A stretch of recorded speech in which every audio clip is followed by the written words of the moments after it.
योग का world record, 2000 लोगों ने एक साथ किया सेतुबंध आसन। छत्तीसगढ़ में 1 नवंबर से प्रति एकड़ 20 क्विंटल धान खरीदेगी सरकार। सरकार ने 125 मीट्रिक टन खरीदी का बनाया लक्ष्य। रायपुर में चुनाव को लेकर कांग्रेस ने तय की जिम्मेदारी। कांग्रेस ने 157 लोगों को सौंपी जिम्मेदारी। कोयलीबेड़ा में सुरक्षा बल ने आईईडी बम किया बरामद। माओवादियों के मंसूबों पर बीएसएफ ने फेरा पानी। पंखाजूर में कोमल हुपेंडी भानु प्रतापपुर से लड़ेंगे चुनाव। आप पार्टी ने की 10 प्रत्याशियों की घोषणा। नमस्कार, स्वागत है आपका आज की खबर में। मैं हूं आपके साथ रागिनी सिंह राठौर। रुक करते हैं छत्तीसगढ़ की बड़ी खबरों का। छत्तीसगढ़ योग आयोग द्वारा योग को बढ़ावा देने को लेकर रायपुर के बलबीर सिंह जुनेजा इंडोर स्टेडियम में योगोत्सव योग का आयोजन किया गया, जिसमें बड़ी संख्या में सभी आयु वर्ग के लोगों ने हिस्सा लिया। साथ ही 1100 से ज्यादा लोगों ने सेतुबंध आसन का योग का वर्ल्ड रिकॉर्ड बनाया। छत्तीसगढ़ के योग आयोग्य ज्ञानेश शर्मा ने बताया कि योग को बढ़ावा देने को लेकर छत्तीसगढ़ सरकार द्वारा लगातार प्रयत्न किया जा रहा है, जिसके तहत योग का आयोजन किया गया, जिसमें सभी आयु वर्ग और धर्म के लोग समेत शहर के जनप्रतिनिधियों ने बड़ी संख्या में हिस्सा लिया। छत्तीसगढ़ में धान खरीदी के लिए मंत्रिमंडलीय उप समिति की बैठक में धान खरीदी को लेकर निर्णय लिया गया। विपणन वर्ष 2023 और 24 के लिए छत्तीसगढ़ में 1 नवंबर से धान खरीदी की शुरुआत होगी। इस बार 1 करोड़ 25 लाख मीट्रिक टन धान खरीदने का लक्ष्य रखा गया है। मंत्री ने अमरजीत भगत सिंह ने कहा कि किसानों की सुविधा को ध्यान में रखते हुए धान खरीदी की जाएगी। इसमें धान खरीदी और धान के उठाव को लेकर भी चर्चा होगी। बैठक में खाद्य मंत्री अमरजीत भगत, कैबिनेट मंत्री रविन्द्र चौबे, कृषि मंत्री ताम्रध्वज साहू, मंत्री शिव कुमार डहरिया मौजूद रहे। कांग्रेस अध्यक्ष ने छत्तीसगढ़ में आगामी विधानसभा चुनाव में लोगों की जिम्मेदारी तय कर दी है। इसी के साथ 2023 के लिए समितियों के गठन के प्रस्ताव को तत्काल प्रभाव से मंजूरी दे दी। चुनाव के लिए प्रदेश में 7 सदस्य कोर कमेटी का गठन किया गया है, जिनमें कोर कमेटी, चुनाव अभियान समिति, प्रोटोकॉल कमेटी प्रमुख हैं। चुनाव अभियान समिति के प्रमुख डॉक्टर चरणदास महंत को बनाया गया। कोर कमेटी में कुमारी शैलजा कन्वेनर होंगी। प्रोटोकॉल कमेटी की जिम्मेदारी मंत्री अमरजीत भगत को दी गई। कम्युनिकेशन कमेटी के चेयरपर्सन मंत्री रविन्द्र चौबे होंगे। मुख्यमंत्री भूपेश बघेल, प्रदेश अध्यक्ष दीपक बैज, उप मुख्यमंत्री टीएस सिंहदेव, विधानसभा अध्यक्ष डॉक्टर चरणदास महंत, मंत्री शिव कुमार डहरिया कोर कमेटी में शामिल होंगे।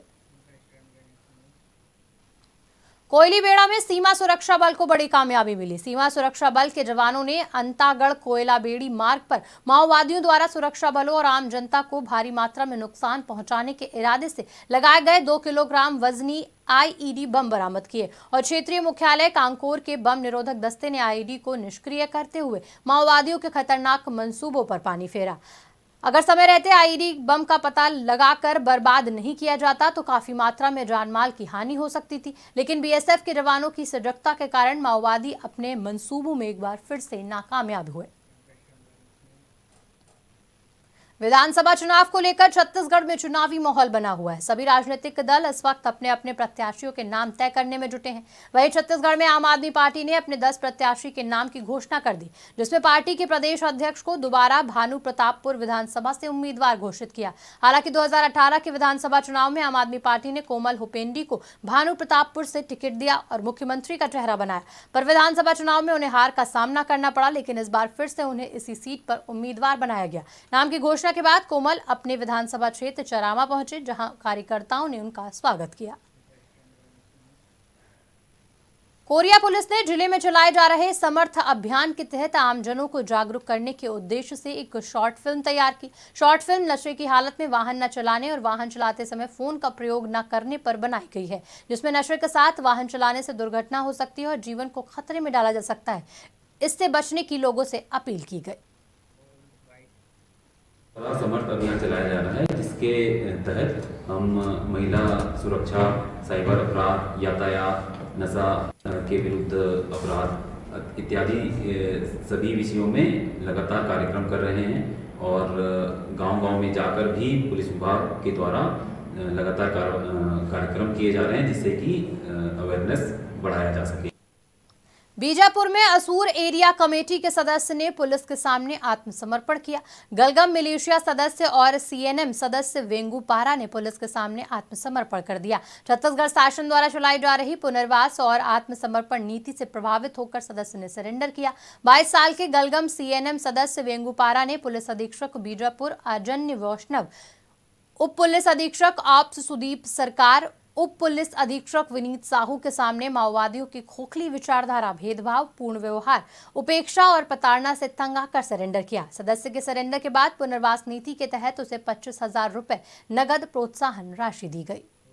छत्तीसगढ़ शासन की पुनर्वास एवं आत्मसमर्पण नीति से प्रभावित होकर और नक्सलियों की खोखली विचारधारा, उनके भेदभावपूर्ण नीति से तंग आकर मंगू नुपो पिता जोगा मिलिशिया सदस्य निवासी गलगम थाना उसूर और हड़मा नुपो पिता कोसा सीएनएम सदस्य गलगम थाना उसूर ने पुलिस के समक्ष आज दिनांक 9 सितंबर 2023 को आत्मसमर्पण कर दिया। रायगढ़ के शहरी और ग्रामीण क्षेत्रों में हो रही लगातार मोटरसाइकिल चोरी को गंभीरता से लेते हुए पुलिस द्वारा जिले के सभी थाना प्रभारी और साइबर सेल को मोटरसाइकिल चोरी में अंकुश लगाने के लिए निर्देशित किया गया। इसी कड़ी में बीते दिनों टीआई तामनार आशीर्वाद रोहंटा गांवकर को मुखबिर से सूचना मिली कि लोडर ऑपरेटर का काम करने वाला भोले शंकर निवासी ग्राम डाबरा मोटरसाइकिल चोरी में सक्रिय है। मुखबिर की सूचना पर एसडीपीओपी धर्मजयगढ़ और साइबर सेल पर्यवेक्षण अधिकारी दीपक मिश्रा ने साइबर सेल और तमनार पुलिस को कार्रवाई के आदेश दिए। साइबर सेल और थाना तमनार पुलिस ने कार्रवाई करते हुए 2 आरोपियों को गिरफ्तार किया। दोनों आरोपियों की निशानदेही पर पुलिस ने 22 दोपहिया वाहन बरामद किए। कार्रवाई कर आरोपियों को फिलहाल गिरफ्तार कर जेल भेज दिया गया है। विगत कुछ दिनों से जो सिलसिलेवार चोरियां हो रही थी रायगढ़ में और अन्य क्षेत्रों में, इसको लेकर हमारी साइबर सेल की टीम और विभिन्न थानों की टीम को इसके लिए विशेष रूप से सतर्क रहने और अभियान चलाने का निर्देश दिया गया था वरिष्ठ अधिकारियों के द्वारा।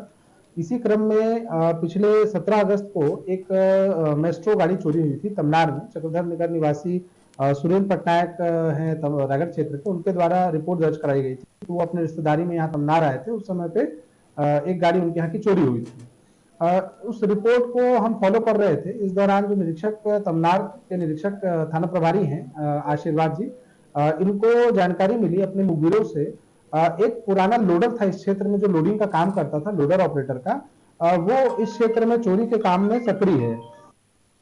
बालोद में निषाद समाज के जिला सामाजिक भवन का लोकार्पण किया गया, जिसका शुभारंभ खनिज निगम के अध्यक्ष गिरीश देवांगन ने किया। कार्यक्रम में समाज के लोगों ने बढ़ चढ़कर हिस्सा लिया। कार्यक्रम में मुख्य अतिथि द्वारा राज्य सरकार द्वारा चलाई जा रही जन कल्याणकारी योजनाओं की जानकारी देकर ज्यादा से ज्यादा लाभ उठाने की अपील की गई। बच्चों ने इस अवसर पर सांस्कृतिक कार्यक्रम की प्रस्तुति दी। कार्यक्रम में अध्यक्ष सहित कई अन्य पदाधिकारी मौजूद रहे।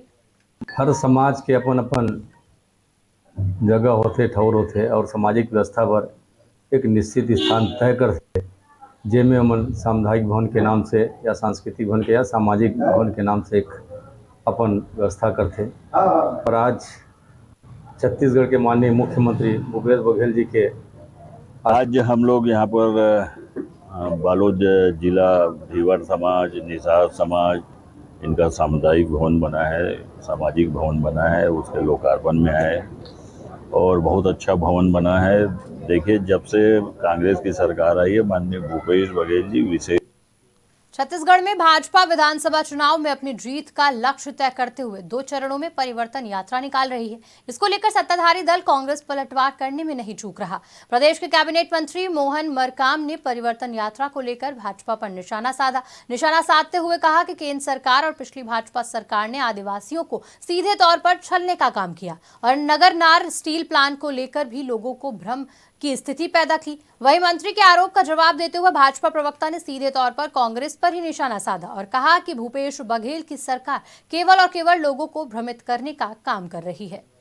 अमित शाह से हमारी स्पष्ट मांग होगी कि जिस उद्देश्य को लेकर नगरनार स्टील प्लांट बस्तर वासियों का सपना था, उस सपना को बेचने का काम किया है। बस्तर की जनता इस उद्देश्य से, इस विश्वास के साथ जमीन दी थी कि एनएमडीसी का नगरनार स्टील प्लांट है, सरकारी उपक्रम का प्लांट है, मगर वो बनने से पहले, शुरुआत होने से पहले बस्तर के सपनों को ध्वस्त करने का।